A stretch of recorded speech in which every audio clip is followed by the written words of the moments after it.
You know, I'm just hoping here, sitting here waiting, I'm just hoping for a pardon. You know, that's all I need. Wouldn't you like to have some great, eternal, total, cosmic pardoner that can decide whether or not all of your sins can be expunged by... Of course, you know, that's... you could get into all kinds of theology about that. I mean, you could say that... that it is impossible for one man to pardon another. No, really, and that's a theological view. Stop and think about it. That when one has sinned, according to the theological view, one has sinned in a cosmic sense. So one man can't say to the other guy, well, I make an official statement here, you're now pardoned. Well, you know, you just can't do that. You can. I mean, I suppose... secularly speaking, you say, pardon means, I made a decision, you are not going to the slam. Okay, but that doesn't mean that when the great bar of justice is called way up yonder, oh, you know, because I think most people, though, will take their chances with the secular world, won't they? That's it. Well, it depends. It depends on how deeply they have sinned. It depends on whether or not you could see hellfire and damnation forever. Although I never conceived of that at all myself. At no point in my life did I ever consider the concept or even the possibility of let's say, a finite hell. Have you ever actually thought that there was such a thing as hell? Oh, you figure it's right here in Control Room 3, right? Well, that's possibly true. Now, that you're taking the Jean-Paul Sartre view of that. That's what we're getting into existentialism here, and you're dealing with, say, such works. There have been many works of art based on that premise. For example, No Exit, which is a play that's based upon that concept, really, primarily. There was another play written by Elmer Rice. Very few people remember that playwright, Elmer Rice. And yet Elmer Rice was somewhat of a ground-breaking playwright. What was his play that dealt with hell? Oh, it was a fascinating play. In fact, one time I was set to play one of the roles in a remake of that. They were going to bring it back and do it on Broadway, and then something happened to the producer, like he got ran out of town. And, you know, it's always the way it is at showbiz, you know. For every producer to actually get something on, there are at least 400 or 500 of them that take off hurriedly from Morocco, but never usually hitchhiking by tramp steamer. But nevertheless, this play was written about hell. And what was it called? You people think you know about the theater out there. What was it called? It was really also a satire on modern technology at the same time. And all the people, I'll give you a clue, all the people in the play, their names were not names but numbers. There was Mrs. 7 and Mr. 9, and there were Mr. and Mrs. 3 came over. And it was a takeoff on the whole idea that eventually we'd all have numbers. This was written, by the way, in the very early 1920s, and so it was a little premature, I suppose. But it was a Broadway play, and it was about hell. This guy winds up, and the character I was to play was known as Mr. Zero. Yeah, that was his number. He was 0. Everybody had a number. It didn't mean anything particularly, but his number was 0. Other guys were 3, 9, 7, 14, and he was he was a clerk in his life as a person. He was in an office, and he was Mr. Zero, and he sat there with these. He had adding machines all around him. And he was comptometer machines. He was working these things all the time. And he's adding up endless figures that come in one room and go out the other. He has no idea what they're about. He just works in this office where his job is to collate figures. Now, of course, hell became very interesting in this concept. So I don't know why I'm bothering you with this. Of course, this is on the week following Mr. Nixon's pardon. So we can only suggest, for those of you who are bugged about Mr. Nixon getting this pardon, and as far as I'm concerned, it could have gone either way. To me, after a guy's been discovered in a crime, anything that happens to him after that is purely academic. That's my feeling about it.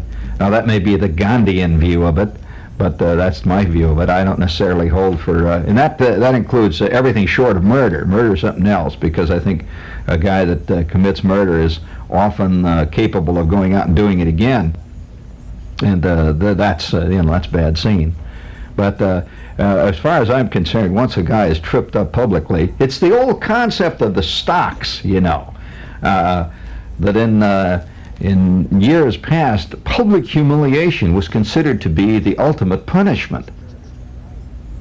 So if a guy was taken out and sat down in front of everybody and his feet were clamped in the stocks and his arms were clamped in the stocks, and for 2 days people walked by and they saw this guy sitting out in the public square. Now, it's quite obvious he was given something to eat, he was fed, he was taken care of, and he wasn't in jail or anything. The birds were out there to sun and all that stuff.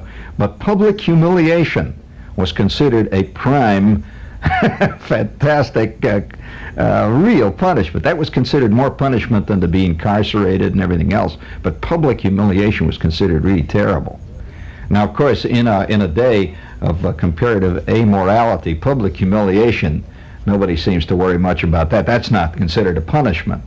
Whereas actually it could be the ultimate punishment as far as a lot of people are concerned, especially a guy that gets to the point of being president and so on. But nevertheless, the concept of giving a guy a pardon one way or the other is considered almost an impossibility to a theologian. He says, no way. I mean, there's no conceivable way that one can be pardoned for a crime, because man does. What is a crime? What is it? Of course, we have to make the difference here, the differentiation between a crime and a sin. They're two different things. A crime is not necessarily a sin. And I'm using the biblical theological sense again of sin. And so these things have to be divided. Like, of course, a lot of words have lost their meaning in our time because they're used so continually in the pop sense. Pop music particularly uses words very loosely. Because if it rhymes, a lot of times a word will get thrown in there. So today, the words sex and love are used interchangeably. Whereas, as a matter of fact, in most cases, they have little to do with each other. There's little in common, but the words are used primarily the same today. Sex, love are used indiscriminately, just as sin and crime are used casually.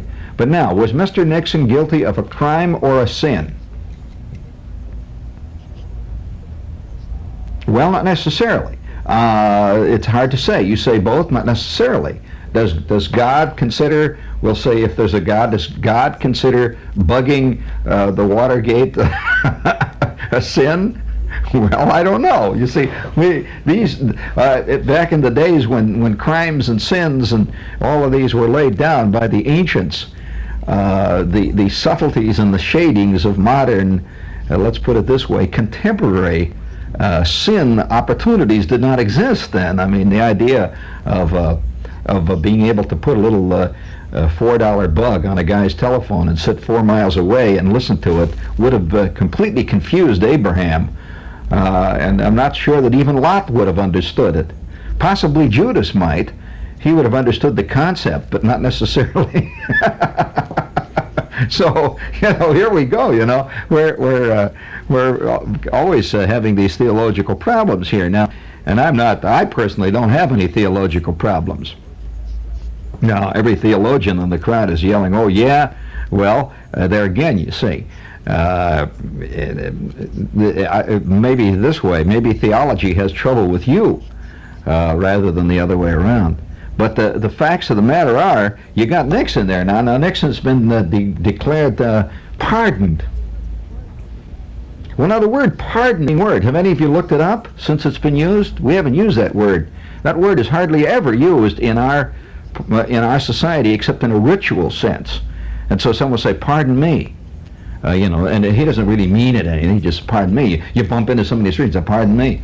Have you ever had anyone say, okay, stop, wait a minute, okay, I now grant you a full pardon from bumping into me. That was, you can do that again if you want. You're taken off the hook.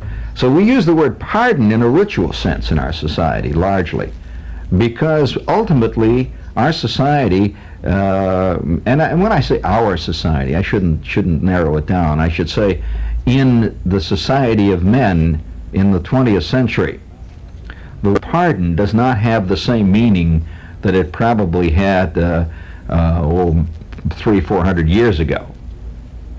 It just as the word sin doesn't have the same meaning as it had 300 or 400 years ago.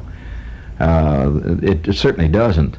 The word crime doesn't have the same thing. For example, now, it would never have occurred, say, 2,000 years ago, give or take a few years, if you were a Roman emperor, it would never have occurred to you that you were actually part of a cosmic crime when you fed Christians to lions. You would then be part, obviously.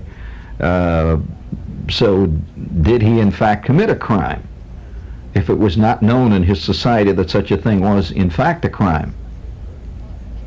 It's very hard, when you get into this kind of stuff, it's very difficult to know. I'm sure that in other societies around the world, right today, at this moment, in fact, I know this is true, that in many societies around the world, they're confused with the idea that we would even think that Nixon did anything wrong, even for the starters, because they would say, well, this is what a politician does. What does he do? Well, he presses his rivals at whatever means he has. And many societies don't think this is wrong. They think that's politics.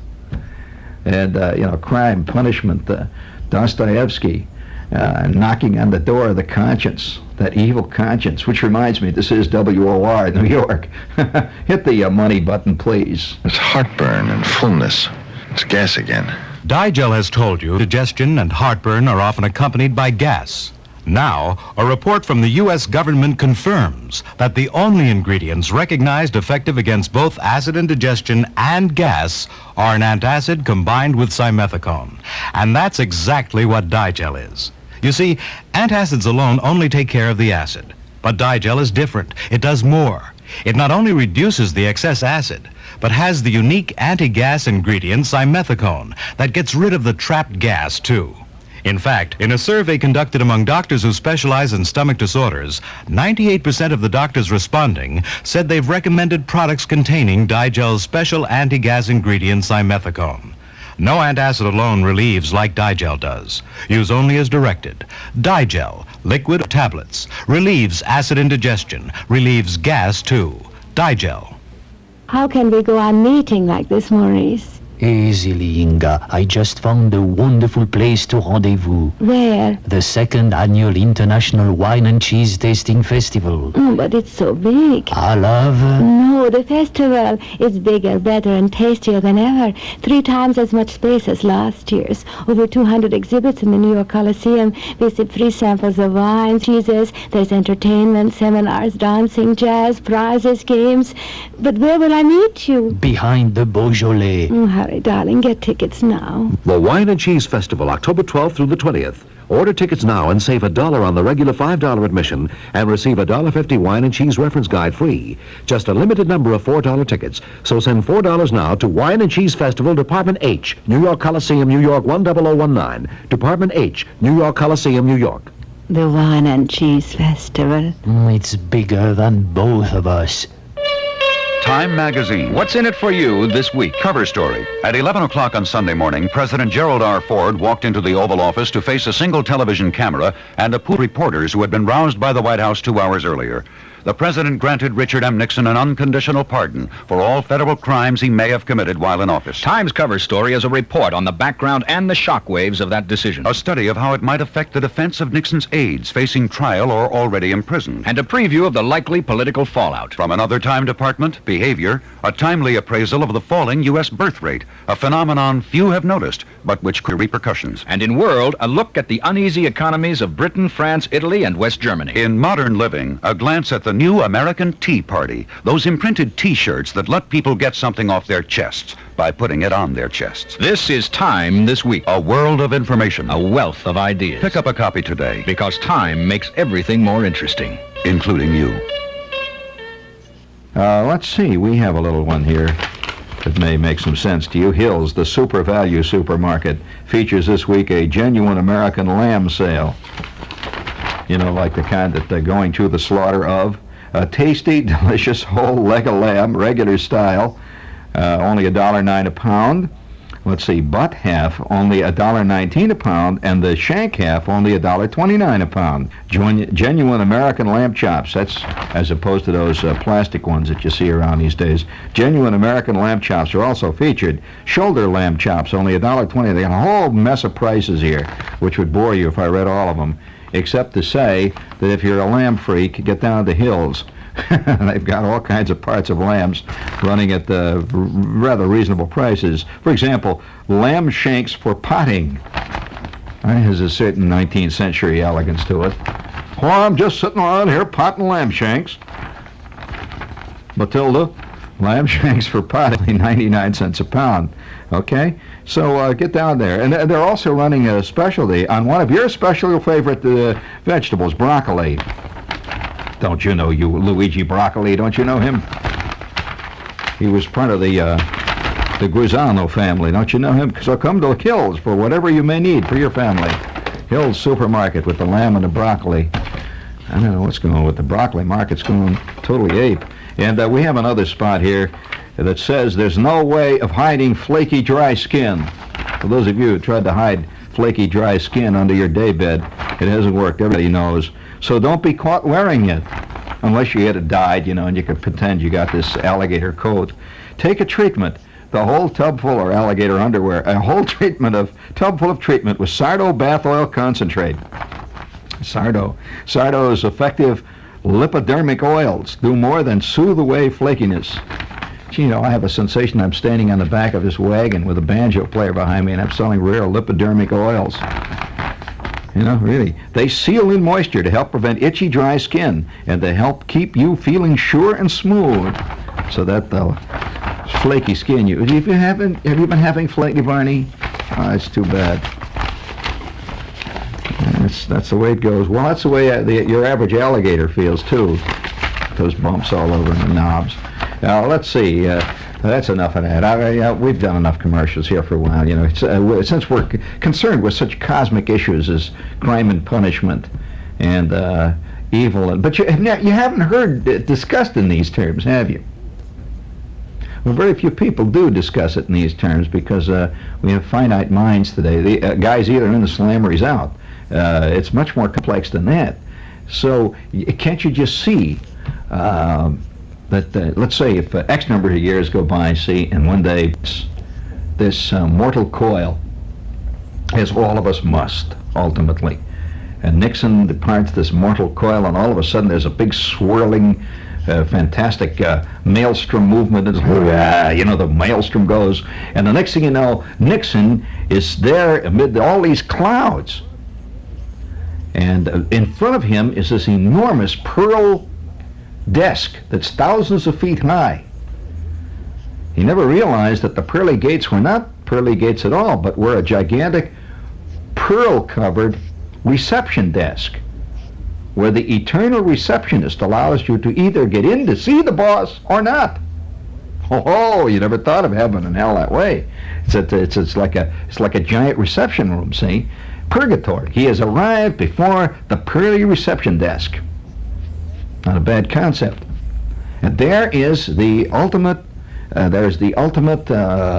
receptionist, St. Peter himself. You ever thought of St. Peter as receptionist, who decides whether or not you're going to be admitted to see the boss, or you're going to have to go down to spend your days in that eternal 42nd Street unemployment office known as hell. Eternally standing in line waiting for jobs that never come up. How's that for a concept of hell? Oh, wow, And not only, when you finally work your way up to the head of the line, it turns out that they have always a mistake in your file, and that they do not have your name listed for a meeting today, and you must go back to the end of the line. And you just keep this up throughout all eternity. Boy, there's a concept for hell. Gigantic unemployment office. And always hope springs eternal, you see, in this hell. Remember that. There's always various imps are walking up and down the line of sufferers, of penitents, of sinners. And then they're walking up and down and seeing they're saying things like, we've got the files all straightened out today. All of you folks here that were here yesterday, all the files are straightened out. We've got everybody here from A to L. Anybody here that's from M on can come back tomorrow. All straightened. The files are all ready, and we've just got a whole lot of great jobs just have been released, and a lot of you folks are going to be working by tomorrow morning. See, of course, there's the concept of an imp in a different way than usually he is considered. He is an imp that encourages you and tells you things are going to be better. Incidentally, this can be the ultimate devil in your life. You never thought of it that way, did you? A devil that tells you things you want to hear. Mr. Nixon, if you would have, didn't he? Okay, so along, this devil walks along, he says, all right now, folks, we've got all the files fixed up. It's certainly good to see a lot of you people here back again today. The files are all fixed up. We're all set to go. Now, that's hell. Now, Mr. Nixon is not in hell at this point. He is now standing amid the clouds, looking up at that enormous pearl reception desk that stretches 1,000 miles into infinity above and all around him. It's an ultimate reception desk. There's no way you can go around his desk. And way off into enormous telescopic distance is St. Peter himself, the ultimate remote receptionist. Now, if any of you have ever sat in a reception desk in elegant surroundings in places like, let's say, the Pan Am building, elegant agencies, you know that one of the really great aspects of a true operating receptionist is remoteness. You get no emotion out of a really good receptionist outside of them. We're like, hot enough for you? Certainly is hot today, right? Or, say, is that elevator still working? Stuff like that. But never any intimation as to whether Mr. Bullard is going to see you today or not, and if he does see you, will it do you any good? That's a true receptionist, remoteness. And so, Mr. Nixon suddenly, wow, there's a swirling, and now he finds himself in front of the great receptionist, standing between him and ultimate salvation, the boss. I mean, when a president arrives, even there has to be a protocol. There is an ultimate boss, even over president. Do you agree? I mean, if you're going to accept at all any kind of theological content here. So here it is. He's arrived at this tremendous reception desk, and he says, as he looks up, he says, I'm here. At which point, Richard Milhouse Nixon, you have arrived at the ultimate bar of justice. Our book of eternity has listed in finite and minute detail all sins committed against mankind and the cosmos in the life of every individual jot and flotsam of life called man. We are now about to look at your record, Richard Milhouse Nixon.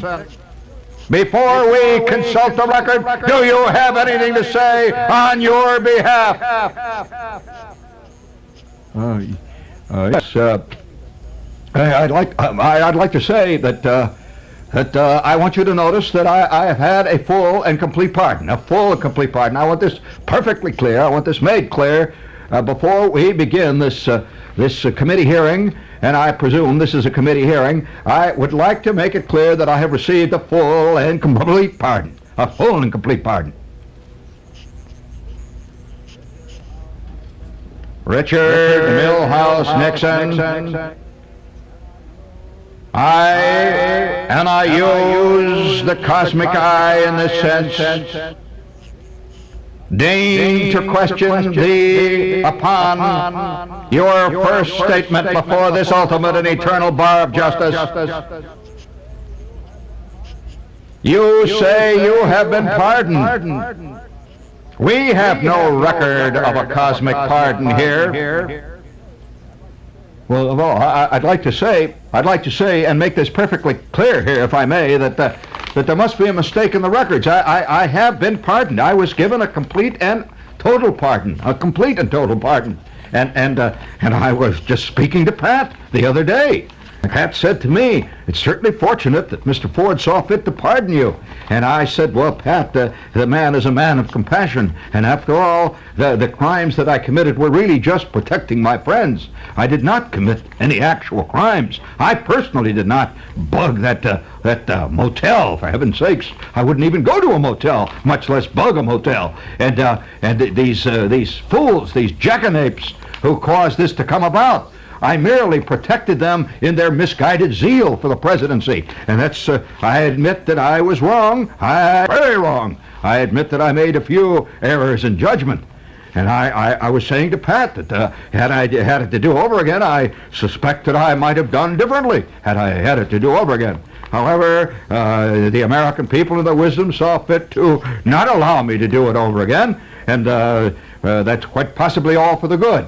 In fact, B.B. Rebozo himself the other day was saying that we could have very well have done this much better had we had another chance at it. And I said, "No, B.B., that would be wrong. That would be wrong. We erred in judgment, and we must pay the piper, as the saying goes." However, they have given us a full, and I use the editorial us here because, after all, Mr. Haldeman was not given a pardon, and nor was Mr. Ehrlichman given a pardon, and those men who caused me to fall should not be given a pardon. But I was given a complete and total pardon, and I wish to go on record as saying that possibly your errors are in a recording sense, that you quite possibly have an error in your records there, and I would suggest that you call the IBM folks and see whether or not they have something that tells about that pardon, sir. Sir, I say. And of course, at that point, it's an obvious confrontation. And off in the distance, we hear, at any point when confrontations occur, in heaven or hell or in purgatory itself, it is always accompanied with the sound of off-stage thunder, a little off-stage thunder.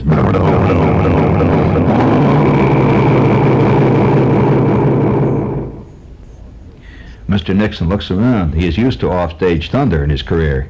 He's had a hell of a lot of that. He looks around and figures that maybe Irvin and the crowd are coming up after him. Quite possibly they got there ahead of him, and they're waiting sitting at their eternal inspection desk there with gavels and all. And the panel will continue forever and ever. By the way, that would be a very interesting concept for heaven. As a matter of fact, just as a matter of fact, at that moment, when the great thunder dies out, St. Peter, peering down from the eternal reception desk in that great purgatory reception room of the sky, looks down and says the following: Richard Milhouse Nixon, we have no record of any so-called pardon. It falls upon thee and behooves thee, as a man of religion and learning, to knoweth that no man can pardon another man for eternal sins and crimes perpetrated during his lifetime against the commonweal of the man, of the crowd and the time next to him, and of all eternal crowds and times and men who shall also live in that great vast stream of mankind going back to the ultimate seed.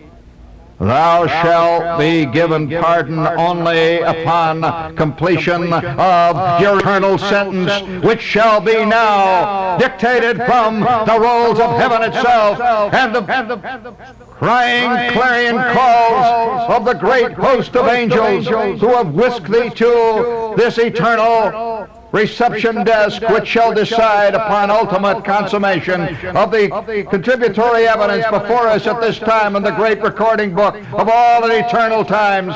Thou shalt not receive pardon. Thou shalt not receive damnation. Thou shalt receive salvation. Thou shalt only be eternally and forever and ever. Thou shalt stand before a Senate investigating committee where thou shalt eternally explain this phone call and that, and this memo and that. Thou shalt constantly and eternally explain thy position before a group of impartial senators who have arrived and will judge thy case throughout all eternity, and thou shalt release all tapes in thy custody.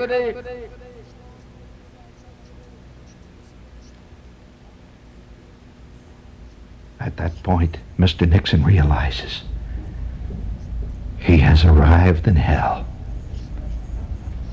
He has arrived ultimately, and there he shall be forever in hell.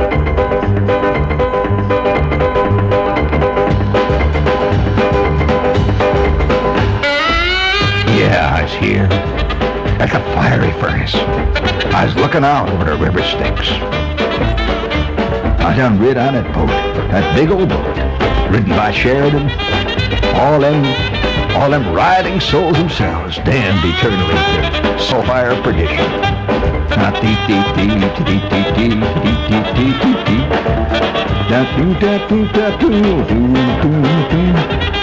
Yeah, hold it there. Thank you, Marty. That was real nice. Did you like that little one-act play there? Well, let's see. Before we go any further, we got a couple of commercials. We'd better get them on there, or else I'm going to stand before the fiery furnace. Let's see. If you want to latch on to some leather stuff, I have Leathers 4 here. If you're a leather freak, don't be fooled by the good looks of Leathers 4. Everything looks expensive except the price tag. The same first quality designer styles, the same top-grade leather. This is a place called Leathers 4 on Route 4 West. Is there such a thing as Route 4 West? Is that opposed to Route 4 East? All right, I'm just reading it there. It says Route 4 West in Paramus, New Jersey, next to Hillman Cohan in the Plaza 35 shopping center. It gets very complicated. You'll have to have coordinates and latitude and longitude. But nevertheless, it's in the Plaza 35 shopping center. It's called Leathers 4, and they're open every night until 9, Saturdays till 6. If you're looking for a leather jacket or a bullwhip or anything like that, drop down to Leathers 4, man. Right? All right, you got a goodie in there for us, Barney? Hit it. When they move out, the building's coming down, Gramercy Park went into shock. We called a meeting and the Brain Trust advised, run a removal sale. Everybody loves a removal sale. But you know what happens when you move. There's so much to do, you can't do everything. Yet somehow the day comes and goes, and there you are. And the day came and went, and here we are. Gramercy Park wants to sell a lot of men's clothing in a hurry. The best way to sell a lot of clothing in a hurry is price. If you want a new suit or a sport coat or some slacks, go to 61 West 23rd Street. Just go through the big iron gate. Gramercy Park will sell you beautiful clothes at prices that would make Scrooge look like a big-time spender. There's no obligation, and credit cards are okay. Gramercy Park Clothes is open to 7, Saturday to 6, and on Sunday from 10 to 5. The address is 61 West 23rd Street, New York. That's a nifty new car. How much? Oh, super. Including tinted glass? Oh, disc brakes? White walls? Buckets? How about an electric clock? Don't let a lowball sticker price fool you. The true cost of a new car is the price the way you want it, not strict. The Datsun 710 comes with all those extra standards, things other cars charge extra for. Plus full carpeting, electric rear window defogger, full wheel covers, and lots more. And don't forget Datsun's great gas mileage, low maintenance, and high resale value. Take a test drive in a Datsun 710 two-door sedan, four-door sedan, a hardtop, or the new five-door wagon soon. When you compare costs, true costs, you'll see that Datsun really does save. Yeah, I don't think they're still sending kids to camp with the wind starting to get cold and the icicles forming. But the copy says it. Nevertheless, you go to your New Jersey, Connecticut, or Datsun dealer and send a kid to camp.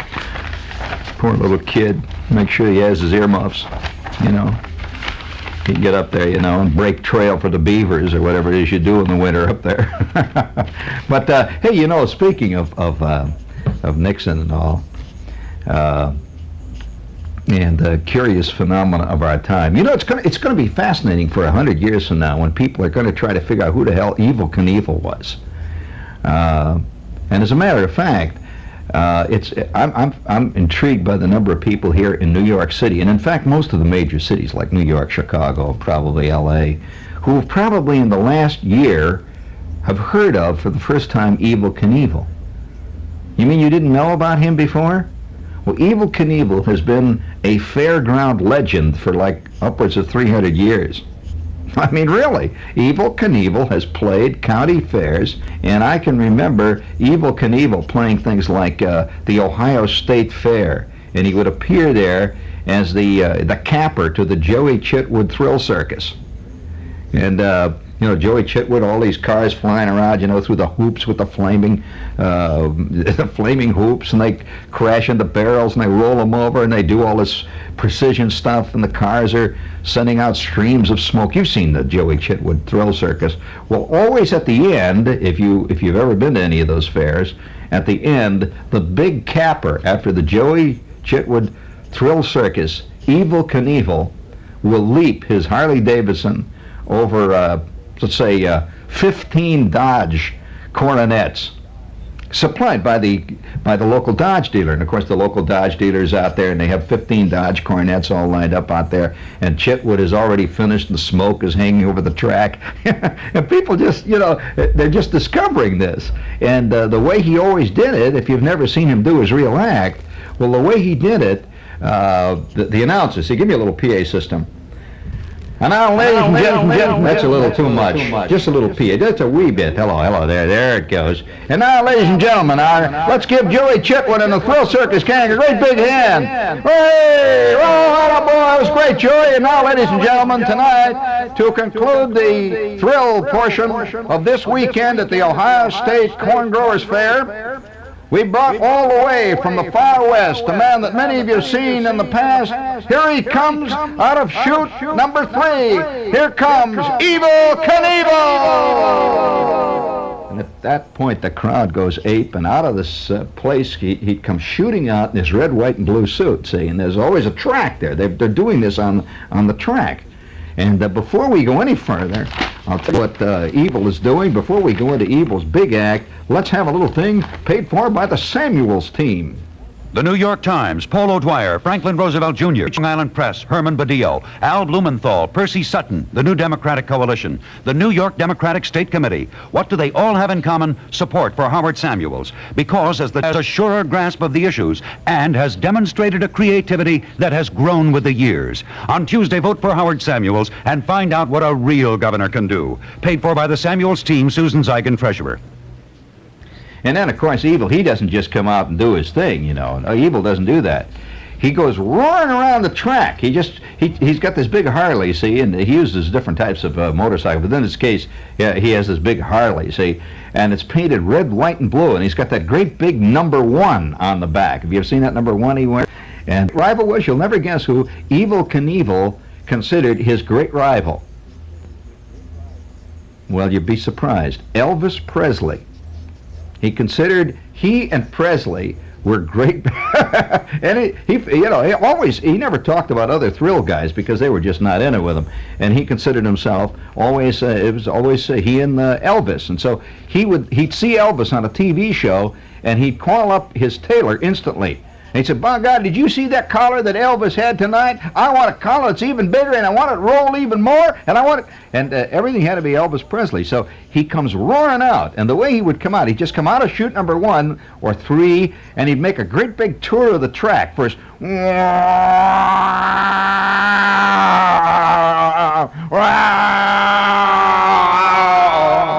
crowd goes ape. He just roars, kicks up dirt into the crowd. And then he stands in front of them with a microphone. And here's his act. Usually went like this. Ladies and gentlemen, I'd like to thank all you folks of the Ohio Corn Growers State Fair to have me here. And I saved a record-breaking attempt for tonight. It's the first time that anyone has ever jumped them. We don't know whether we can do it. It's one of them things, but I'm going to die trying it. And if any of you have ever seen anybody jump over 17 Dodge Coronets laid end to end, it ain't been in this world. And so now let's get going. We're ready to go. It's Evel Knievel time. And at that point, Evil would begin to experiment with his motorcycle in front of the crowd, see, and the crowd would begin to buzz. He's having trouble. I don't think it's going to work. It's not going to work. And then he would pretend like he's adjusting the carburetor, and one of his mechanics, also with the white suit with the big #1, come running over, and they're and at that point, Elvis would say to the microphone, I'm having a little trouble, ladies and gentlemen, but I'm going to make the jump whether or not this motorcycle works. You come to see me, and you're going to see Evel Knievel. I may die tonight, but I'm going to give it hell while I go. Then the crowd gets, even more ape. And then at that point, he makes a big circle of the track again, and he makes a pass at the chute. He just goes right by it. Wow! And it's like he's getting the measure of it. And he again adjusts the carburetor. And then he goes back into the darkness, out in the darkness, back by chute #1, and he comes screaming out of that darkness.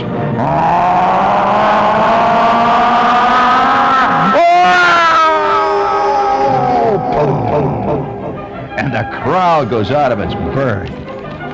It goes out of its berth. If you think you guys just don't know about Evel Knievel around here in New York. He ain't played the garden, so you just figure he ain't alive. Well, Evil, I suppose a lot of people figure Evel Knievel was some guy that played second-rate monsters in bad, Evel Knievel, you know what I mean. Bring it up there. One thing Evil ain't, it's a strange, this week I'm going to do a show on that whole concept of the thrill guys, and what it says about our time. Evel Knievel. This is speaking. Oh no, this is not. This is WOR New York.